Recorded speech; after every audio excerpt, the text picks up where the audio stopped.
जिज्ञासा, curiosity unleashed. Ram Setu या कहें एडम्स ब्रिज, एक ही जगह पर नाम दो, और इन दो नामों के पीछे हैं दो बिल्कुल अलग अलग कहानियां। एक कहानी है आस्था की, तो दूसरी है पूरी तरह से विज्ञान की।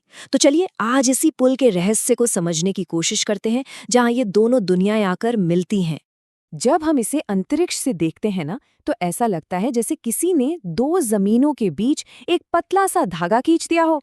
ये है लगभग 30 किलोमीटर लंबी चूना पत्थर के शोल्स की एक चेन, मतलब एक ऐसी बनावट जिसे नजरअंदाज करना तो भाई नामुमकिन है। और पता है, यहीं से इस जगह की दोहरी पहचान शुरू होती है।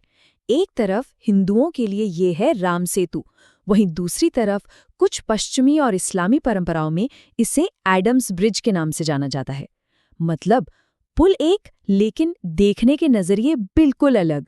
तो सवाल यही उठता है कि आखिर ये है क्या? क्या ये वाकई देवताओं का बनाया हुआ कोई पुल है, या फिर बस कुदरत का एक करिश्मा? इस पहेली को अगर सुलझाना है तो हमें इसकी दोनों कहानियों में गहरा उतरना होगा। तो चलिए सबसे पहले बात करते हैं आस्था और पौराणिक कथाओं की। ये है कहानी राम सेतु की, एक ऐसी कहानी जो करोड़ों लोगों के दिलों में बहुत गहरी बसी हुई है। अच्छा, तो ये राम सेतु नाम आया कहाँ से? तो ये नाम सीधे सीधे आता है हमारे प्राचीन हिंदू महाकाव्य रामायण से। और ये सिर्फ एक कहानी नहीं है, ये करोड़ों लोगों की आस्था और उनकी पहचान का एक बहुत बड़ा प्रतीक है। और देखिए, ये आस्था सिर्फ किताबों तक ही नहीं है। जैसा कि ये बात सामने आती है, बहुत से लोगों का ये मानना है कि इस पुल को भगवान राम की वानर सेना ने बनाया था, और इसीलिए ये एक पवित्र धरोहर है जिसे छुआ नहीं जा सकता, जिसे कोई नुकसान नहीं पहुंचाया जा सकता। तो कहानी कुछ यूं है कि जब रावण ने माता सीता का अपहरण कर लिया था, तो भगवान राम को लंका पहुंचना था। अब समुद्र कैसे पार करते? तो उनकी मदद के लिए उनकी वानर सेना ने, कहते हैं कि चमत्कारी तैरते हुए पत्थरों से समंदर पर ये अद्भुत पुल बना दिया। और आज भी ये पुल आस्था और विजय का एक बहुत बड़ा सिंबल माना जाता है। चलिए अब आस्था की दुनिया से निकलकर एक कदम रखते हैं विज्ञान की दुनिया में। अब देखते हैं कि जियोलॉजी यानी भूविज्ञान इस स्ट्रक्चर के बारे में क्या कहता है। तो साइंटिस्ट के हिसाब से ये असल में लाइमस्टोन शोल्स की एक चेन है।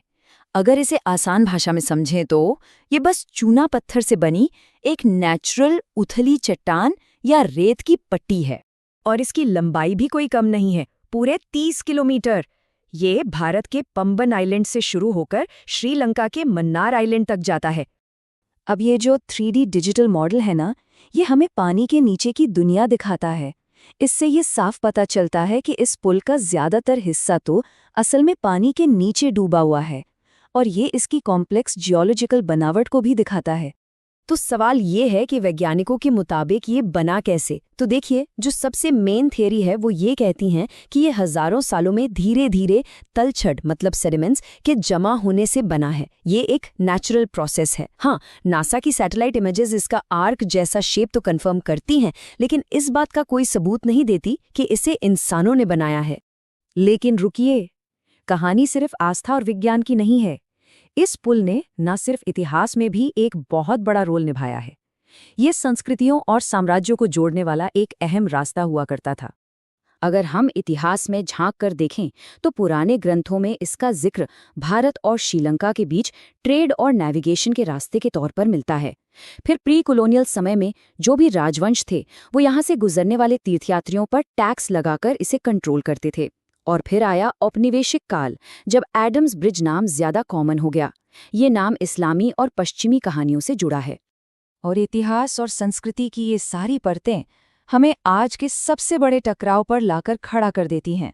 एक ऐसी बहस जहां एक तरफ आस्था है और दूसरी तरफ विकास की जरूरतें। इस सदियों पुरानी बहस में असल में आग लगाई सेतु समुद्रम शिपिंग कैनाल प्रोजेक्ट ने। अब इस प्रोजेक्ट में क्या था? इसमें जहाज़ों के लिए एक नया रास्ता बनाने के लिए पुल के बीच से खुदाई करने का प्लान था। और बस इसी बात ने आस्था और विकास के बीच के तनाव को एकदम पीक पर पहुंचा दिया। तो ये पूरा विवाद है क्या? इस टेबल में इसे एकदम साफ साफ समझा जा सकता है। देखिए, पौराणिक नजरिए से देखें तो ये एक पवित्र इंसानों का बनाया पुल है जिसे बचाना ही होगा।